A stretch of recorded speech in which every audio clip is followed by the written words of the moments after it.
എല്ലാരെയും ദൈവം അനുഗ്രഹിക്കട്ടെ. നമുക്കൊരു വചനം വായിക്കാം. ഉൽപ്പത്തിയുടെ പുസ്തകം 2:19.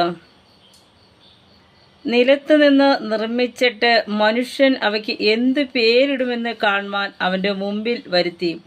സകല ജീവജന്തുക്കൾക്കും മനുഷ്യൻ ഇട്ടത് അവയ്ക്ക് പേരായി. മനുഷ്യൻ എല്ലാ കന്നുകാലികൾക്കും ആകാശത്തിലെ പറവകൾക്കും എല്ലാ കാട്ടുമൃഗങ്ങൾക്കും പേരിട്ടു. എങ്കിലും മനുഷ്യന് തക്കതായ ഒരു തുണ കണ്ടു കിട്ടിയില്ല.